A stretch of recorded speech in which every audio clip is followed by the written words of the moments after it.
Welcome to the Deep Dive. We're the show that digs through the sources so you don't have to. And today, wow, we're looking at an artist whose voice alone, it just commanded attention, didn't it? That incredibly distinctive, deep, languid voice of Alan Rickman. And it's not just us saying it.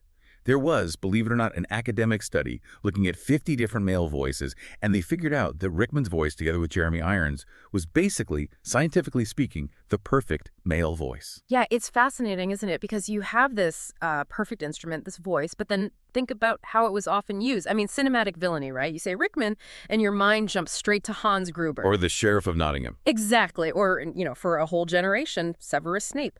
But that's just the surface. When you look at the sources, the man behind that voice is just so much more complex. We're talking about someone deeply rooted in serious theater, a director, a political activist, and his range.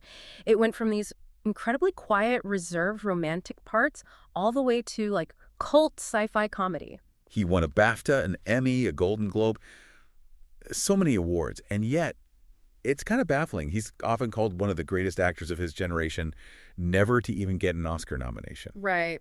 So that's our mission today. We want to get past just the iconic villains.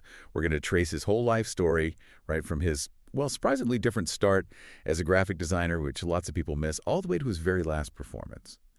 We really want to understand the artist, the sort of defiant figure behind that incredible voice. Okay, so let's start at the beginning, because his path into acting, it wasn't exactly straightforward, was it? Not at all. He was born in Brentford, London, in 1946, grew up in Acton, more working class, and he had this dry wit about his background, Welsh mother, Irish grandmother on his dad's side. He used to joke he had not a lot of English blood.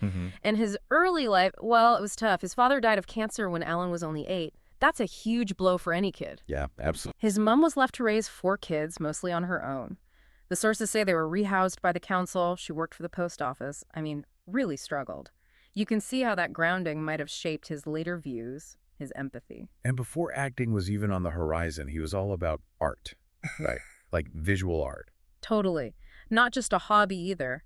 He was apparently really good at calligraphy, watercolor painting. He went to Chelsea College of Art and Design, then the Royal College of Art, finished up there in 1970. So a proper art education. A very serious one. And unlike actors who jump straight in, he actually pursued a career first. Graphic design. He worked for the Notting Hill Herald, even the Royal College of Art's own magazine, ARK. He actually called it a more stable occupation. Sensible, given his background, maybe. Makes sense. And he wasn't just working for other people. He had his own studio. Yeah. Ran a successful graphic design studio called Graffiti for 3 years with friends, which makes it even more, staggering that he decided to pack it all in. Just like that. To pursue acting. Seems like it. It must have been a really powerful pull. He wrote to RADIA, the Royal Academy of Dramatic Art, auditioned, and got in, which is, pretty competitive. Wow. So he's retraining from 72 to 74? Right. And even then, he wasn't starry-eyed. He supported himself working backstage. He was a dresser for huge names like Nigel Hawthorne and Ralph Richardson. Imagine that, learning by osmosis, just being around those guys. That backstage experience must have been invaluable. You mentioned the art background. Do you think that precision, like in calligraphy, fed into his acting later? He always seems so meticulous. That's a really interesting thought. Visual arts demand that kind of accuracy, don't they? Composition, line. You definitely see that precision later in his directing, even how he held himself physically in roles. Okay, so back to RADIA. Yeah. This is where the voice comes in, the famous voice. Yeah, and it's not just about training. There was apparently a physical reason behind it. The sources mention he was born with a tight jaw, and one vocal coach even described him having a spastic, soft palate. That sounds uncomfortable. Not exactly ideal for an actor, you'd think. You wouldn't think so. But it seems that physical constriction, that tightness, actually contributed to the super low, deep tone. And maybe more importantly, it forced him into this very deliberate, almost languid delivery. That unique drawl, it came from overcoming a physical hurdle. So it's partly biology, partly training. Amazing. And after Raw Day, he dove straight into theater. Deep dive, yeah. British repertory theater, Shakespeare, experimental stuff. eventually landing at the Royal Shakespeare Company, the RSC. That's where the serious stage career really took off. Right. His big breakthrough role was in '85, playing the Vicomte de Valmont in the RSC's production of La Liaison Dangereuse. Ah, yes. The ultimate manipulator. Absolutely. That role made him a star on stage. And when it transferred, first to the West End, then Broadway in '87, that was it. Major stage actor status confirmed. And he got nominated for a Tony for that and a Drama Desk Award, too. So years of hard graft on stage, serious critical acclaim, way before Hollywood even noticed him. It really underlines where he came from, that classical theater discipline. Exactly. His foundations were rock solid. So when Hollywood finally does come calling, late '80s, it's not for some Shakespeare adaptation or a quiet drama. Nope. It's a massive action movie. Die Hard, 1988. His first feature film. His first feature film. And think about his age. He was 42. This wasn't some kid getting a lucky break. This was a highly respected theater actor stepping onto a completely different kind of stage. But he nearly said no, didn't he? He almost turned it down flat. Apparently, he read the script and thought, this isn't my kind of film. You know, coming from serious theater, an action movie about terrorists, he reportedly chucked the script across his room. Huh. But they wanted him badly. They really did. They persisted, and he finally agreed, but apparently on the condition he could contribute to the character, make him more than just a thug. Which he absolutely did. That whole idea of Gruber wearing a sharp suit, not some generic terrorist outfit that was his touch, right, made him seem smarter, more sophisticated. Totally. That detail, that precision again, turned Gruber into this unforgettable villain. Instant critical acclaim, huge impact. And like you said, AFI puts him at number 46 on their all-time villains list from his very first movie role. Incredible. Then just 3 years later, 1991, he kind of doubles down on the villainy, but in a totally different way. The Sheriff of Nottingham in Robin Hood. Prince of Thieves. Oh, the sheriff.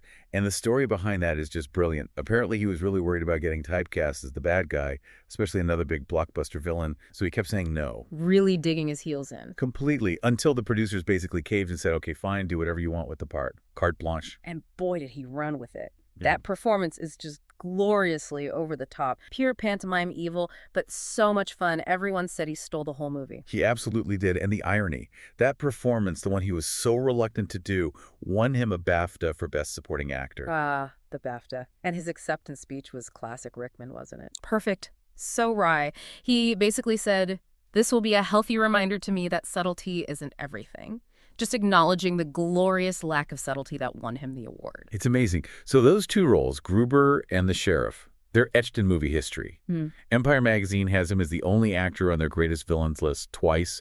He accidentally became the face of cinematic evil for a while there. Yeah, but that's exactly the problem he foresaw. He'd become the villain. He knew he had to make a sharp turn fast before that image stuck permanently. And he did it immediately. That same year, 1991, was crucial. You have the Sheriff, but he also did this intense philosophical film called Closet Land. And most importantly, he starred as Jamie in truly, madly, deeply the romantic lead. That move was genius. So deliberate, truly madly deeply showed this incredibly moving, vulnerable side audiences just hadn't seen. Roger Ebert nailed it when he wrote about how audiences watching him in that couldn't quite square it with the guy who played on Gruber. He just disappeared into this quiet, grieving character. So in 1 year, the manic sheriff, the intense prisoner in Closet Land, and this heartbreaking romantic ghost. That's incredible range. And the British critics recognized it. He swept up awards that year: Evening Standard British Film Award, London Film Critics Circle Award for Actor of the Year. And crucially, those weren't just for the sheriff. They were for the whole package, the sheer breadth of what he did in '91. It was him saying, loud and clear, don't put me in a box. You really took control of the narrative there. Absolutely. A masterclass in defying expectations. Okay, so having successfully dodged the villain typecasting, he moves into what you could call his sort of prestige period in the mid-90s. Lots of acclaimed period dramas. He's playing the quiet hero now. Exactly. You see it so clearly in Ang Lee's Sense and Sensibility in 1995, playing Colonel Brandon opposite Emma Thompson. Talk about a contrast with the sheriff. Colonel Brandon is all quiet suffering and integrity. Completely. And Emma Thompson, who became such a close friend and collaborator, she talked about how he could show the extraordinary sweetness of his own nature in that role. It's all restraint and hidden depths. That got him another BAFTA nomination and a Screen Actors Guild nomination too. And he showed he could do complex history, too. The very next year, 96, he's playing Amon de Valera in Michael Collins. Another BAFTA nomination for that one, his fourth. He was really moving between these thoughtful, reserved characters and complicated historical figures. But the real awards powerhouse moment in this period came from TV, didn't it? Rasputin? Oh, yeah, Rasputin, Dark Servant of Destiny for HBO in 96. That performance was just a tour de force. What was it about that role that hit so hard? I think it was how he captured all the contradictions of Rasputin. You know, the charisma, the intense faith, but also the manipulation, the scariness. Critics pointed out he didn't just play the cliches, he found the hypnotic quality, the volatility. It was big, theatrical almost, but incredibly intimate for the camera, too. And the awards haul for that was just massive for a TV film.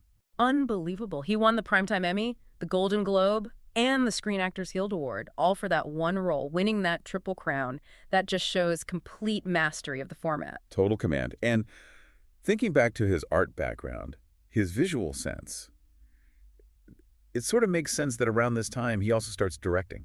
It does fit, doesn't it? Stepping Yeah. behind the camera, controlling the whole picture. He directed the stage version of The Winter Guest in 95, then adapted it into a film in 97. Right, and that starred Emma Thompson and her mother, Phyllida Law. Yeah, a very personal project, exploring that mother-daughter relationship. For an actor so focused on nuance, directing must have given him that ultimate control over the tone, making sure every beat landed just right. He came back to directing later, too, with A Little Chaos in 2014. He starred in that as well as Louis XIV alongside Kate Winslet. Mm-hmm. What do these directing choices tell us? They seem like smaller, more character-focused films. I think they show that storytelling, the complexity of character, was really what drove him, maybe more than just big commercial hits. A Little Chaos was this lovely, intricate character piece. Even if critics were mixed on the script sometimes, they usually praised his direction and the performances he got.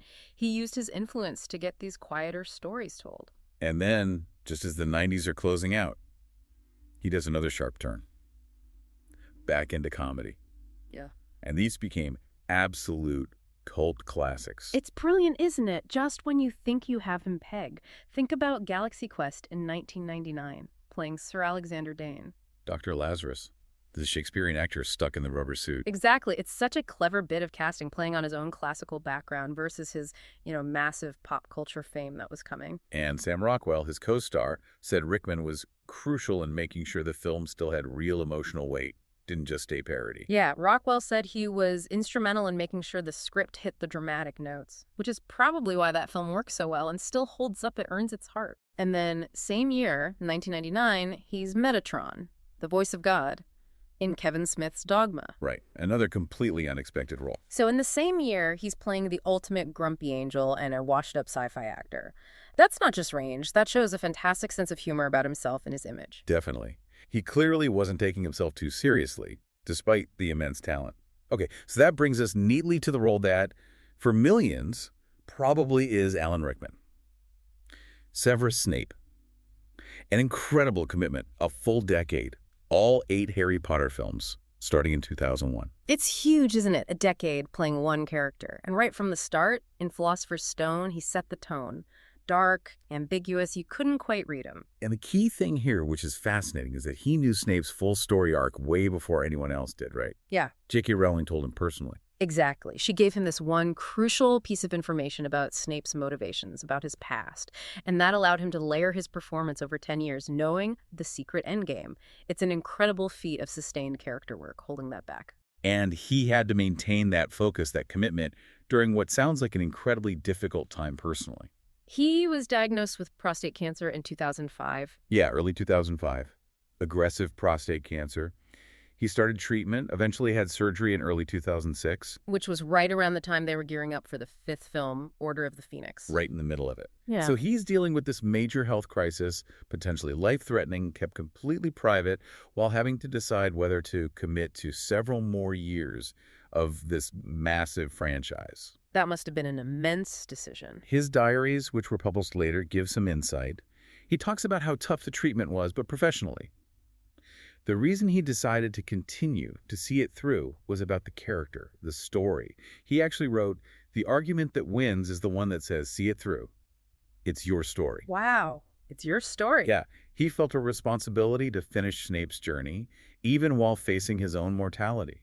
Knowing that just adds another layer of poignancy to his performance in the final film, Deathly Hallows Part 2, in 2011, when Snape's full story is finally revealed. Absolutely. And the critics really responded to that culmination. Kenneth Rand said Rickman, as always, makes the most lasting impression. But Peter Travers really captured it, calling the performance sublime at giving us a glimpse at last into the secret nurturing heart that Snape masks with a sneer. Yeah.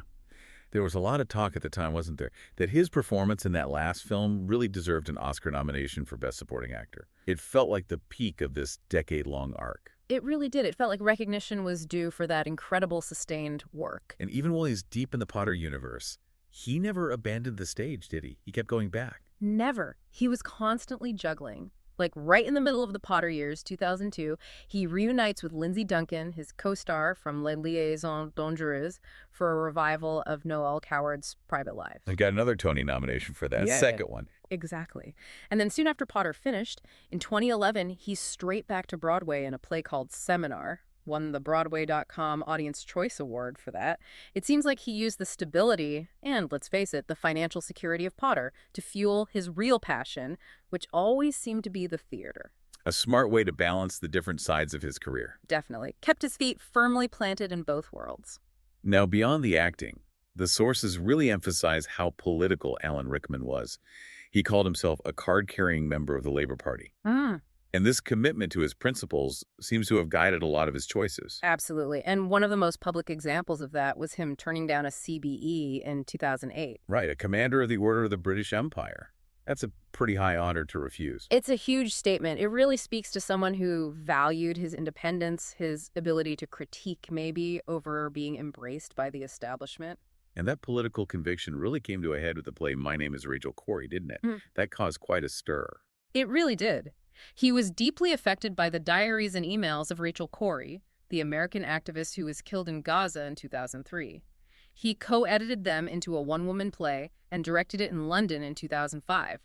It got great reviews there. But transferring it to New York was where the problems started. Big problems. The New York Theater Workshop basically postponed it indefinitely. The management cited fears of boycotts, protests, worries that it would be seen as, quote, anti-Israeli agitprop. How did Rickman react to that?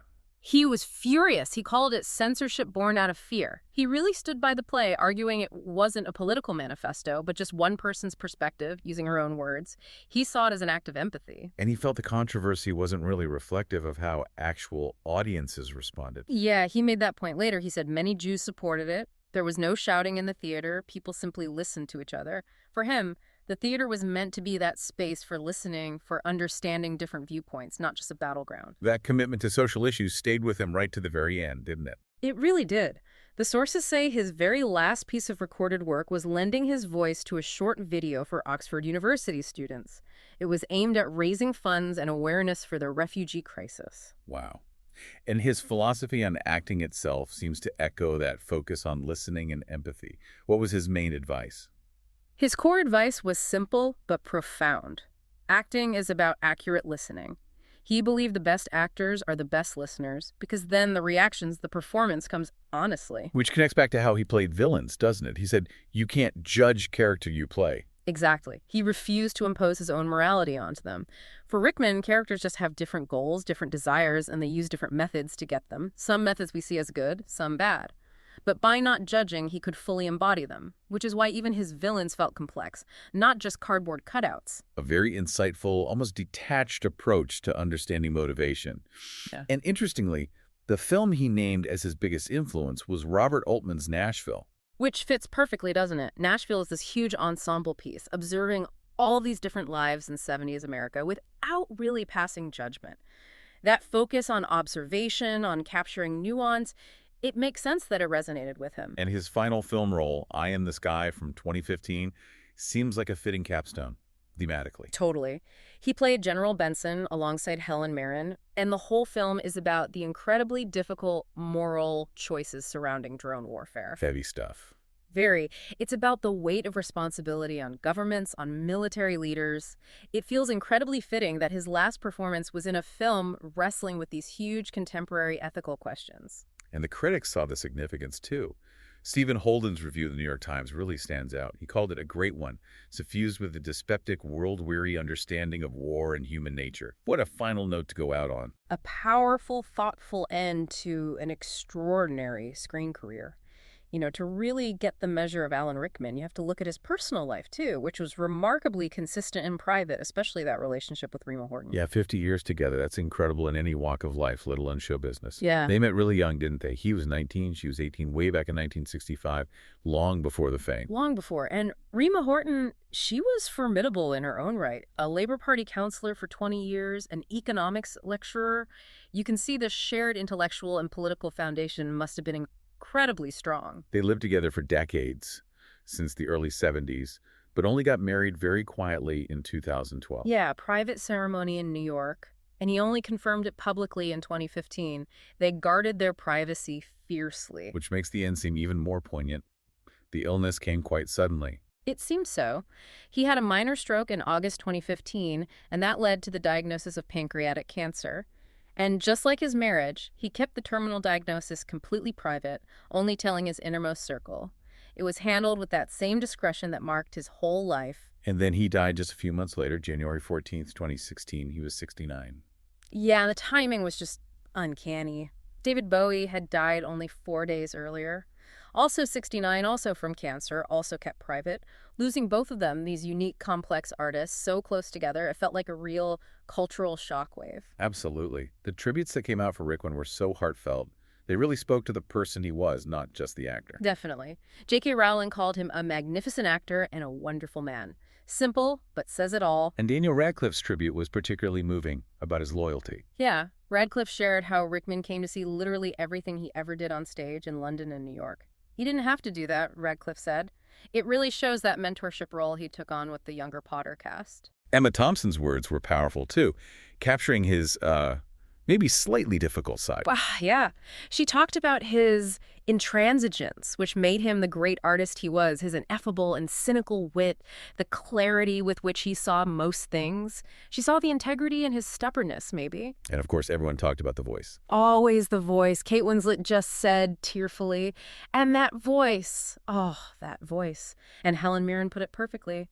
It could suggest honey or a hidden stiletto blade. So when you pull it all together, turning down the CBE, ending his career with films about moral responsibility, using his last recording to help refugees, it feels like his legacy is about so much more than just Gruber or Snape. It's about that integrity, that social conscience. Absolutely. It's a career defined by pivots, by defying expectations. And maybe the real measure isn't the awards he didn't win, but the challenging, thoughtful choices he made right up to the end. So we really encourage you, if you only know him from the big roles, go back and watch something like Truly, Madly, Deeply. Or check out his directing in The Winter Guest. See the other sides. He was always searching for truth, it seems, whether on a classical stage, in a blockbuster, or through political work.